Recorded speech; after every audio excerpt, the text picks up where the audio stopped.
sudah mati. Jangan mati, meninggal. Wafat. Mangkat. Hah? Bukan, tewas. Piye toh? Aduh, bagaimana ini Mursid? Mursid, hanya untuk menyebut kata mati saja, para laron-laron murid sudah berselisih paham. Iya wahai mursid, kita murid satu mursid saja, begitu mudah berselisih paham. Lalu bagaimana dengan para murid yang lain? Dan bagaimana pula dengan perbedaan mursid? Jangan kacaukan kami dengan perbedaan itu ya mursid. Padahal dimanapun yang namanya mursid itu tidak ada yang tidak mengajarkan kebenaran. Betul. Padahal kebenaran itu kan cuma satu. Lah kok setelah turun ke bawah jadi bermacam-macam. Iki piye? Iki kan bingungit ya. Kebenaran kok dikorupsi. Kebenaran itu bukan proyek ya Mursid. Sekali lagi, Sid. Kami minta petunjuk panjenengan, Sid. Bagaimana kita semua menyebut kata mati untuk Bapak Laron Sepuh yang sudah terkulai di sana? Apakah dia mati, meninggal, mangkat, atau malah modar? Wahai Mursid, kami mohon pencerahannya. Tunjukkan kepada kami sebutan yang hak. Kami Sebutan itu adalah hak. Semua anggapan itu adalah benar. Semua perbedaan itu adalah kesamaan. Dan segala kesamaan itu adalah perbedaan. Jadi, yang banyak itu adalah satu, dan yang satu itu adalah banyak. Saya protes. Bingungi Mursid ini. Kata-kata mursyid itu kalau tidak bikin bingung gitu kenapa sih? Nah, Mbok yo sing cetha to, Sid. Gunanya mursyid itu kan untuk menjelaskan barang yang ruwet menjadi gampang. Bukan malah memperruwet barang yang ruwet. Ben, nanti kalau giliran saya jadi mursyid, ya. saya akan buat edan kabeh. Saya akan buat mereka bingung. Kebenaran itu adalah satu. Satu itu tidak sendiri. Sendiri itu ramai sekali. Ramai sekali itu sangat sepi. Men, si Raido mumet abeh. Kalau saya punya janji sama santri-santri, jam 7, saya baru datang jam 10. Wah. Ben mumet kabeh. Jangan begitu kawanku. Kita itu disuruh latihan tawaduk. Jadi santri harus sabar. Gitu. makanya kami tak segan-segan bertanya sepanjang kami masih dagang. Makanya kami tak segan-segan berbuat keliru sepanjang dalam rangka mabuk kebenaran yang satu. Kalau mursyid boleh menguji murid, murid juga boleh dong menguji mursyid. Jadi sama-sama Bu. Kalau salah, kita tinggal nyuwun ngapura. Wahai mursyid, maafkanlah kenakalan para santri-santrimu ini. Tapi fakta ini membingungkan kami, Mursyid.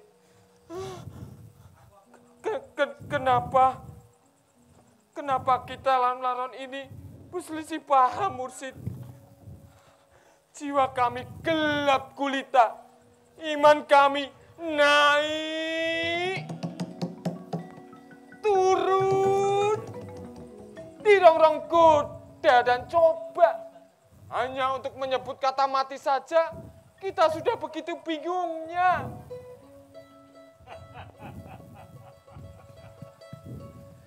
Iki sing noto mek sapa? Hei! Wedek kowe ya. Kowe santri berang tahun belok. Berang tahun. Kamu mau ngerti mati? Mati itu hakikatnya adalah mati. Biarkan kematian mencari keterangannya sendiri. Biarkan kematian mencari identitasnya sendiri.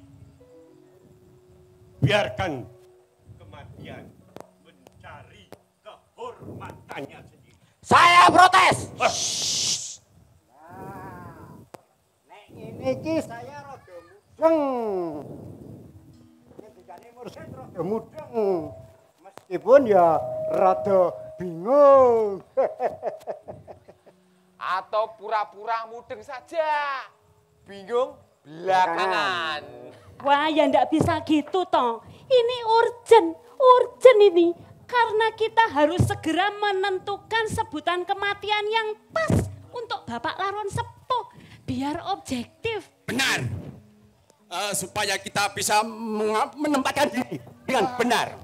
Masa 7 kepala memiliki 7 sebutan? Lain kan bingung.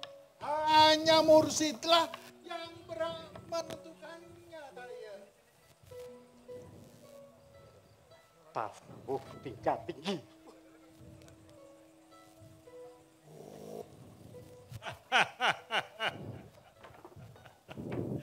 Kenapa dengan 7 kepala Anda harus mumet memikirkan kematian? 7 kepala, apakah harus dengan 7 suara?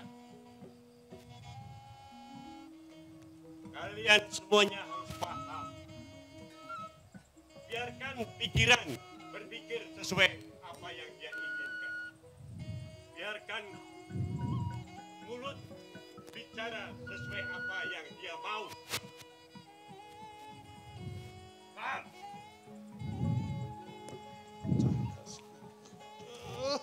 Pecah dasku. Ini filsafat tinggi. Tinggi sekali. Cuman persoalannya tingginya di mana saya tidak tahu. Lerilir. Lerilir. Tandur rewo sumilir. Tak ijo royo-royo.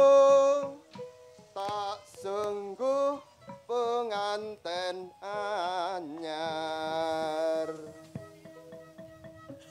Mari Bapak Sepuh, mari saya antar Bapak mangkat dengan tenang.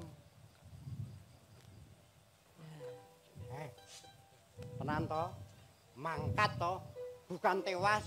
Kenapa? Karena tewas itu adalah kalimat yang menghujat, haram hukumnya. Ya jelas mangkat. Wong itu abdi dalem kok. Sejelek-jeleknya juragan, abdi dalem punya kewajiban menghormati. Nah, mikul dhuwur, mendem jero. Tapi ya itu, kalau abdinya mikul dhuwur bisa keduwuran. Kalau mendem jero bisa kejeran. Jadi bisa kolusi. Bapak Sepuh harus merelakan datangnya kematian. Rela atau tidak, suka atau terpaksa, Bapak Sepuh harus menjemputnya. Jadi, kenapa Bapak mesti menahan nyawa yang sudah jadi bahan pergunjingan ini untuk tinggal lebih lama, Bapak Sepuh?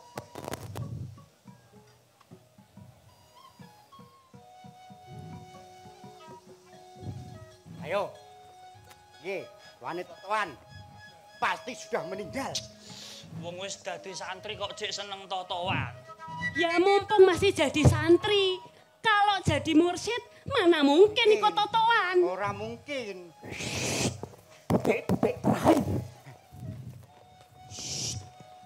Jantungnya sudah berhenti berdetak. Dut. Asyik. Belum mati, belum mati. Bapak Sepuh masih bisa wahing. Ayo Bapak Sepuh, ayo bergeraklah. Ayo hiduplah Bapak. Tapi jangan mati tidak, hidup juga tidak. Nanti malah menjadi bocah. Bapak Sepuh jangan gojek-gajek toh. Nanti akan membuat sejarah Bapak Sepuh cacat. Padahal apa susahnya hidup kalau memang masih kuat hidup. Kalau Bapak pernah membuat kesalahan, Allah masih menyediakan ampunan. Kalau Bapak pernah tersesat, jagat masih menyediakan kata tobat. Kalau Bapak ngutang, masih bisa ngemplang. Yang penting ada Rembuknya. Apa yang aneh dari orang yang keliru? Keliru, salah, dosa, sesat, itu sah. Manusia dengan kesalahannya adalah manusia dengan pakaiannya. Manusia dengan kekeliruannya adalah manusia dengan perhiasannya. Manusia tidak perlu gengsi kalau harus mati dengan membawa dosa di punggungnya. Karena bagaimana mungkin Gusti Allah akan menunjukkan sifat Rahman dan Rohimnya kalau manusia yang marak sowan ke hadapannya tanpa setumpuk dosa. Manusia semacam itu Bapak Sepuh hanya manusia yang angkuh karena telah mengingkari kodratnya sebagai manusia. Kalau toh dosa Bapak sebanyak buih di lautan, Gusti Allah akan membuktikan bahwa ampunannya lebih luas dari lautan. Itu saja baru ampunannya Bapak Sepuh. Belum Gusti Allah itu sendiri. Jadi bayangkan Bapak Sepuh, bayangkan kalau suatu ketika Gusti Allah merangkul Bapak keharibaannya justru lewat perantaraan dosa dan kesalahan Bapak.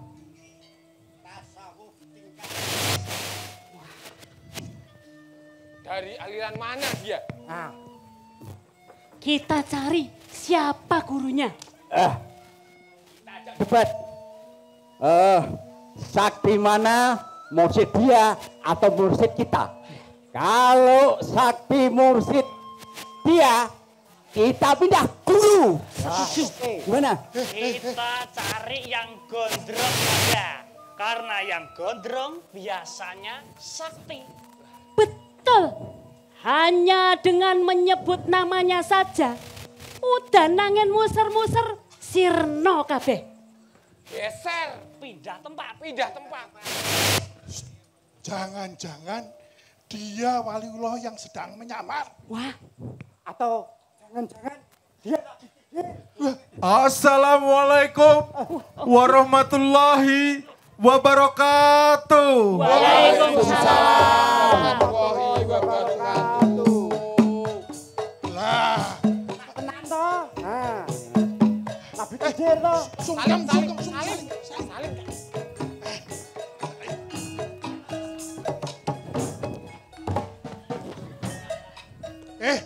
Sungkem wolak-walik kanan kiri.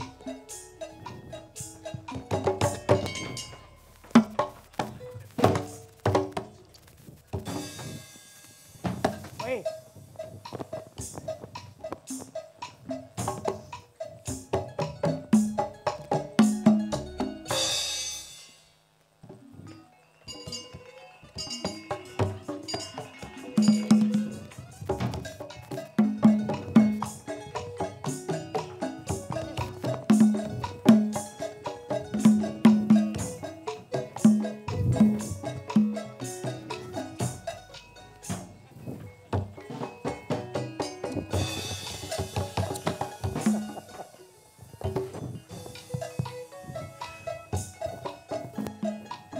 Waalaikumsalam warahmatullahi wabarakatuh. Waalaikumsalam. Sorry, lali. Loh. Iya toh. Nanto, bener to omonganku to, Nabi Gede. Loh, belum tentu. Lah wong to kabeh salim salim mo. Loh, salim solam salim. Tapi sampean gak cek apa ora? Apa? Tangane mambu greh. Sampean mambu apa? Geprek. Lah malah mambu geprek. Kowe yang mambu apa? Duren. Mambu duren kowe. Oli. Loh, mosok Nabi Khidir. Nabi Khidir itu asalnya wangi. Bukan berarti. Jangan-jangan dia itu Joko Kendil. Atau malah Sun Gokong. Kakak pertama. Seandainya saja Bapak bisa bangun lalu mendengarkan kata-kata saya. Tapi kapan? Kapan saya pernah bisa berkata-kata pada Bapak? Selama ini kita memang berdekatan, Bapak Sepuh. Tapi sesungguhnya jarak kita sangat jauh. Sementara Bapak banyak dikelilingi oleh orang-orang jauh, manusia-manusia jauh yang justru Bapak percayai sebagai yang dekat. Pasti bujang ini sufi. Omongannya ketok. Jeru sufi dia. Allah kita. Mursyid panggil kita. Rumeksa ing wengi.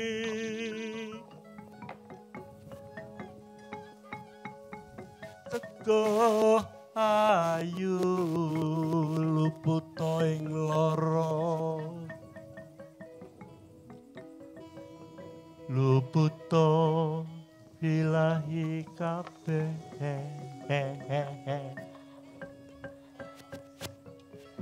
Yen setan datan purun paneluhan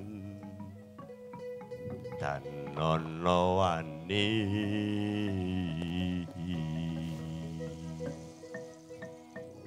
genia temahan tirta maling ado tan wani.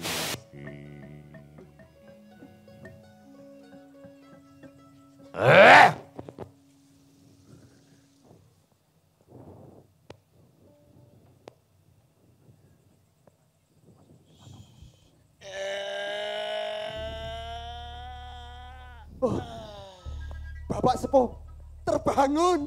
Oh, Bapak Sepuh terbangun. Bapak Sepuh terbangun.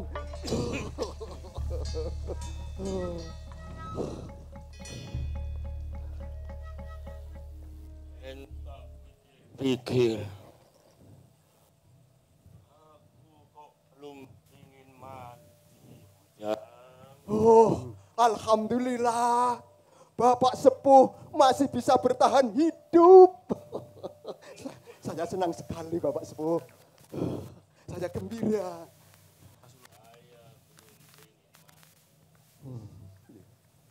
Karena urusanku masih banyak. Aku tidak mau mati dengan meninggalkan banyak urusan, Bujang. Iya, Bapak Sepuh. Bujang. Injih Bapak Sepuh, wonten dawuh. Aku telah banyak berbuat untuk mengumpulkan bekal hidup. Masa setelah bekal hidup itu terkumpul sedemikian banyak, aku malah disuruh mati. Enak men. Yang kukumpulkan itu bekal untuk hidup, bukan bekal.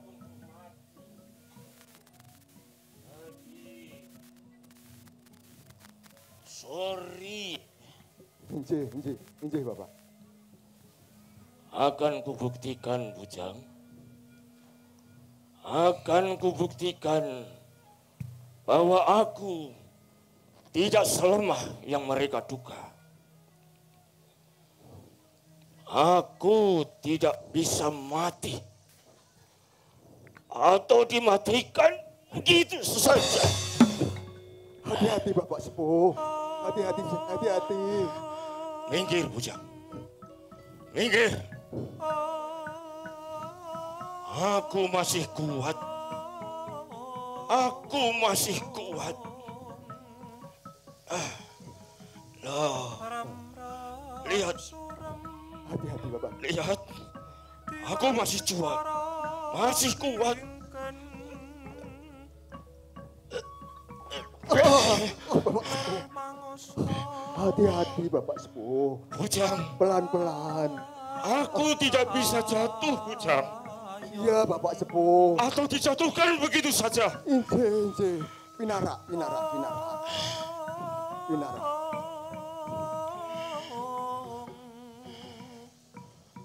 Aku orang kuat. Sangat kuat.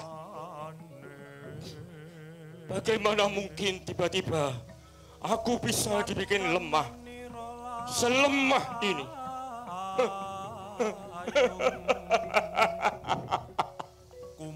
Tidak mungkin. Tidak mungkin. Orang-orang itu pasti sedang terjangkiti halusinasi. Mereka akan kecewa melihat siapa aku yang sebenarnya. Bapak Sepuh, saya memang menginginkan Bapak Sepuh untuk terus hidup kalau memang masih kuat hidup. Tapi bukan jenis hidup yang ngotot, ngeyel begini Bapak Sepuh. Males. Enak saja menyuruh orang mati. Kematian itu hanya menarik bagi orang yang siap mati. Sedangkan aku memilih siap untuk hidup. Ngunjuk dulu Bapak Sepuh. Minum dulu. Sareh, lerem, santai Bapak Sepuh.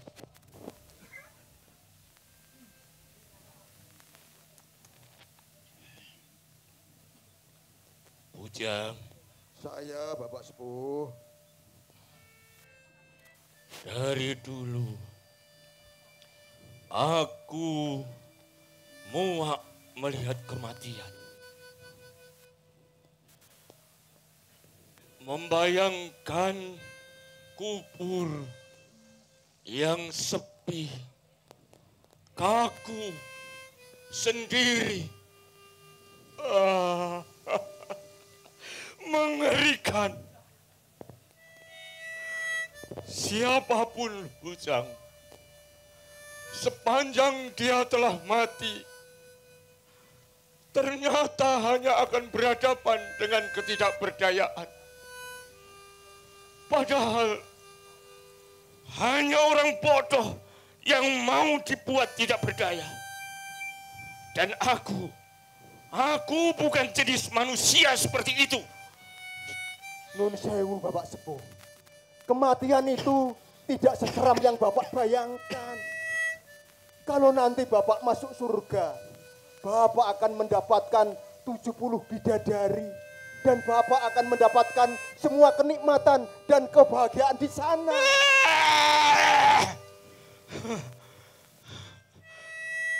Aku tidak pernah mampu membayangkan dari mana aku berawal dan kemana aku berakhir.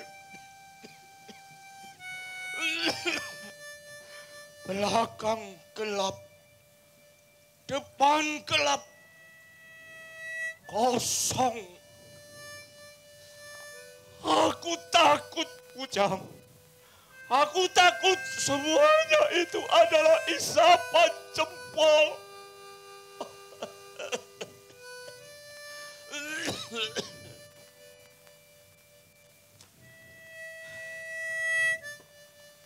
Sejak awal telah kupersiapkan hidup ini hanya untuk hidup itu sendiri. Dari laron muda yang bukan siapa-siapa dan bukan apa-apa, aku bekerja dengan kegilaan seorang jenius untuk mendapatkan sepasang sayap. Iya, sepasang sayap.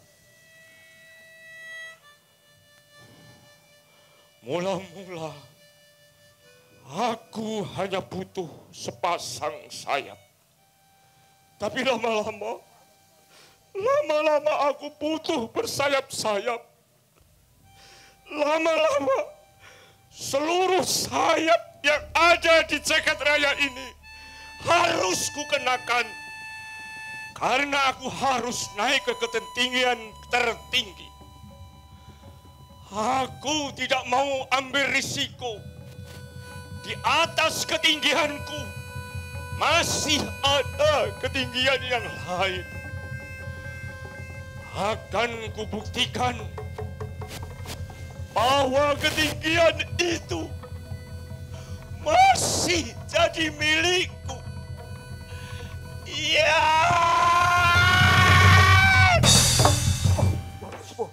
Ngaji darangi. Inilah ketinggian tertinggi Makrifatullah. Yang tinggi ternyata malah rendah sekali. Kenyataan ini, kenyataan yang membingungkan. Kita harus tanyakan pada Mursid. Ayo kita cari Mursid. Lah, aku tidak bisa melihat Mursid. Sepertinya Mursid hilang. Mursid hilang. Mursid hilang. Mursid hilang. Mursid hilang. Mursid hilang.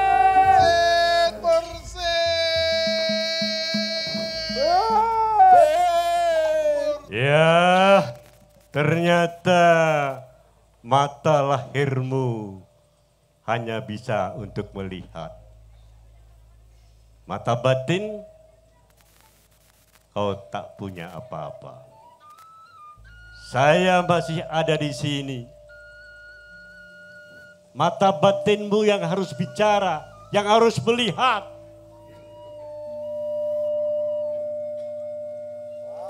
Kenapa bingung? Kenapa kamu bingung menentukan arah terbang? Kalau terbang yang terbaik hanya menuju cahaya. Hanya menuju satu cahaya. Karena di sanalah sayap-sayap itu akan fana. Di sanalah sayap-sayap itu akan rontok. Cahaya fana. Puncak perjalanan ternyata ada dalam fana. Oh, nasib. Sekian lama terbang, ternyata salah jurusan.